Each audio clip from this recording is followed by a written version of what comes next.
Alright, today we're having a look at Tower of Fabric 2 by Rusnaku.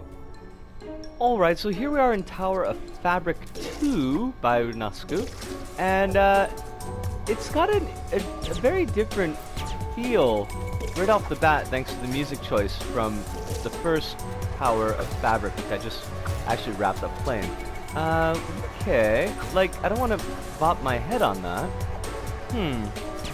Where are we going wrong here, folks? Like, there we are. Well, that was cool. That was really cool. As I mentioned, I just wrapped up playing a second time Tower of Fabric 1. And it's a level that I've got a lot of fond memories about. I think it's a well, solidly done, fast-paced level. Maybe we could go down there and get those, but I don't really care for them. With a nice, coherent, cohesive theme, and we are seeing something quite similar here. The pace is a little bit slower, just off the cuff. I don't necessarily think that's necessarily a bad thing.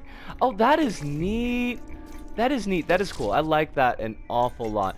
There are more point bubbles to get this go about, which is kind of nice. Now, I mean, oh, okay, I guess that was just so that I get the point bubbles. I thought maybe that was going to be going someplace. Here we are. Okay, I see the direction that we're supposed to be going in. It's not... Oh, that's... Okay, so the layer that actually makes me bump into the side of the wall there, and maybe that could have been set up just a little bit better, but even still, that's not so bad. I like that it's long enough to have more than one music track. That's cool.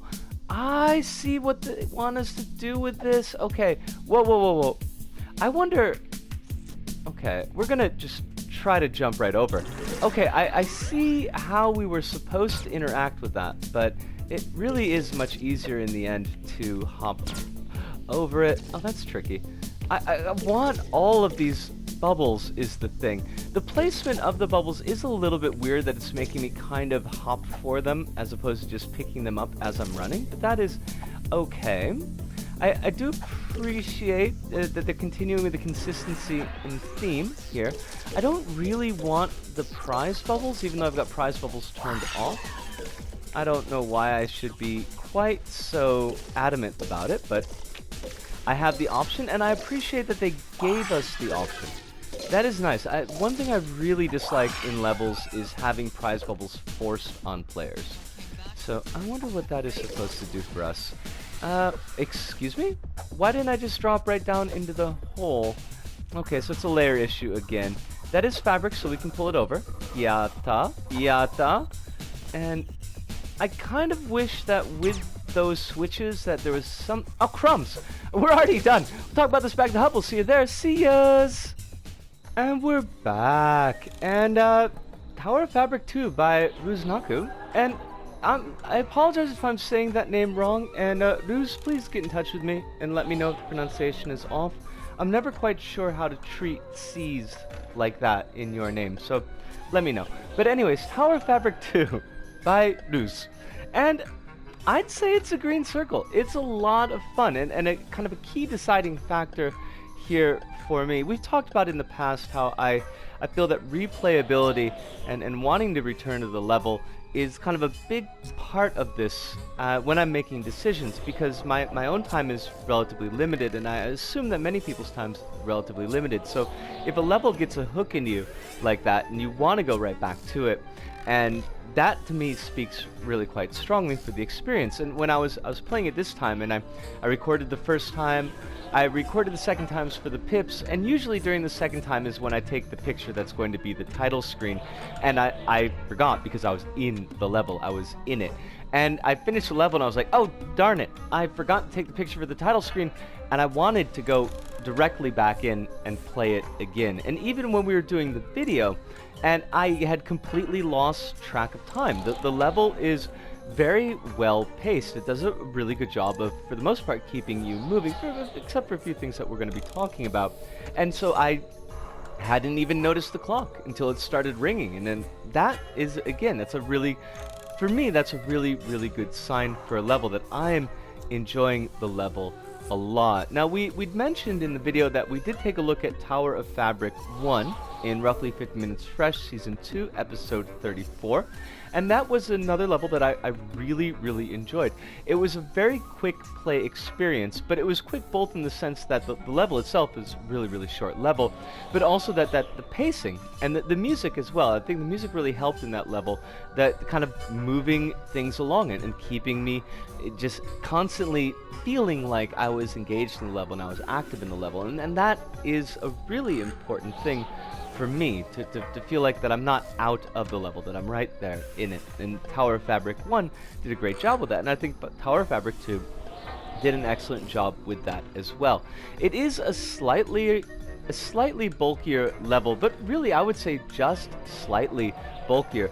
They mention on the kind of select screen, the title screen, that the level is long, and I did not find the level long, either temporally long or in feeling being long. It felt like a short level, and it's really what we played. Had we played a little better in the video kind of earlier on, and we would have probably finished the level, because there really wasn't all that much left over after where we stopped the video there. So it's not, I mean, it's not a long level, although it is certainly, compared to Tower of Fabric 1, it is a longer level. I really like the fact that the visual design of this, while simple, is consistent. There's a little bit more decoration to go about. There's a little bit more stickering and kind of, well, decorative bits that we see, those fans, for example. But there's really not too much beyond the fabric, and I like that kind of coherent theme of things. A choice of fabric colors to kind of break things up and to make it feel not quite so samey, even though it is one single material that's being chosen, I think does help out a lot. I like that the one fabric that is climbable, that is the only color that is climbable, so players are not going to be confused when they're confronted with that in later parts of the level. They'll know that this is what that mechanic is. And also the wall jump sections as well were consistently one color, so that when you encountered that color, you knew that they were going to be kind of wall jumpy. Although this time it was, I can't speak for why, but it was a little bit easier for me to pick up on that kind of glowy effect that the wall jump panels have. Sometimes I find in levels that it can be a little bit difficult for me to actually, you know, see that visual effect, but here it was nice, crisp, and clear. I did appreciate the fact that there were prize bubbles, but those prize bubbles in no way were required or forced upon the player. You could make the choice as to whether or not you wanted them or not. Myself, I'm not really a big fan of prizes, so even though, you know, I've got clicked off not to accept community prizes, you know, I still kind of in my mind try to avoid those things, and I was able to do that for the most part. There was one bit about those prize bubbles, well, there's two bits, but one in the level itself that I wasn't a big fan of, and the level's not a perfect level. I do want to point out it does have some flaws, but I don't think they're major flaws. But one of them that we kind of saw earlier on, where you've got some shafts that you're going to have to jump over.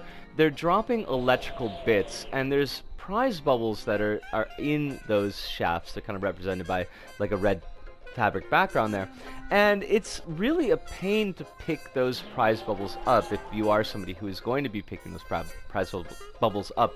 And basically you've got to do that section 3 times in a row, climb up, drop down, hit the bubble, excuse me, and land to the side, then climb back again, do the same thing over again. So it's kind of a very repetitive and a bit of an annoying way to engage with that mechanic, and I found it easier to skip. There were some other slightly odd things going on in the level. One, I did find that in some cases the platforms were over wide, which could result, for example, in one area where we're going up that wall jump section and we kept on hitting our head at the top of that section because we were in the wrong layer. We actually had to be in the closest layer to us, but the wall jump bit was 3 layers deep, and that was probably unnecessary there. There was another bit, it's not a layer issue, although layer issues do turn up a number of times within the level itself, where there was that rotating bit, and there's spikes on one side, there was a wall jump bit on the other side, and the way that you're supposed to be engaging with that is to kind of jump and cling to the wall jump bit, let it rotate you over, and then jump off to the side. And this is a little bit like last week's episode, the winner platformer with Oddsock, that it's so much easier to not engage with that obstacle at all because of the low gravity in that section. And a good use of low gravity, I do want to point that out. It's just way easier to jump over that. You wait till it rotates so it's flat, and then you can skip right over it. There's no purpose in engaging with that little bit of obstacle. There's no prize to it, there's no score bubbles on there. So that was a little bit weird. I don't know if Roos had intended that to kind of allow players to bypass it that way, but it does seem kind of like an unusual thing to set up and to kind of have in that way. So thinking, if you really want players to engage in this, you've kind of got to force them to do it, because if there's an easier out, a lot of players will most likely take the easier out because, well, it's easier. As far as other things that maybe could be a little bit polished, I found in some areas the placement of the score bubbles made it difficult to keep a little bit of a pace and to keep a score chain going, because some of them were kind of over high, so you'd grab a few, you'd have to hop up, and then you'd grab a few more. That may just be kind of thematic for that area because it was the space and 0G section, and we can imagine that some of these score bubbles had gotten pulled out of their normal natural spots. Your mileage may vary with that.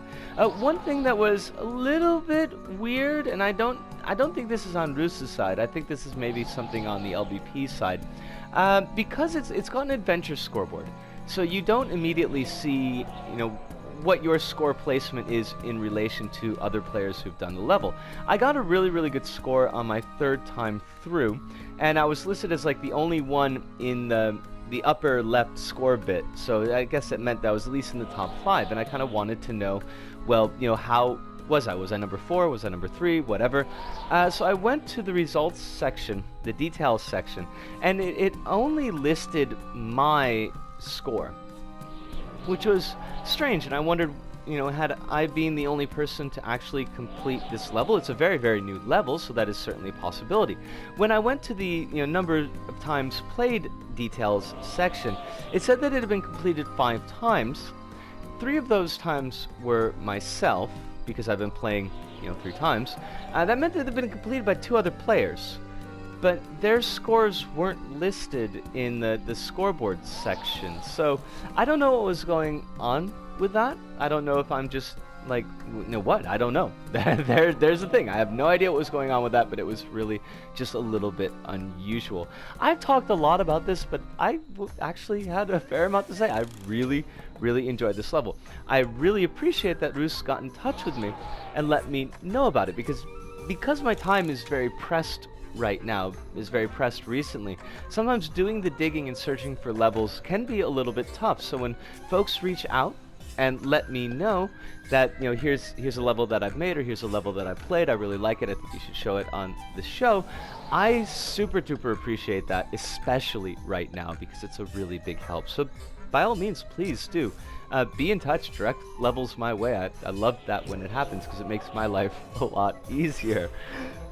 But I think that pretty much does it for us this go about. So from me, hi, brain stop, from me, Risco, here in Osaka, to all of you out there, wherever you may happen to be, thank you, arigato, arigasamurota, sayonara, see you, and ciao.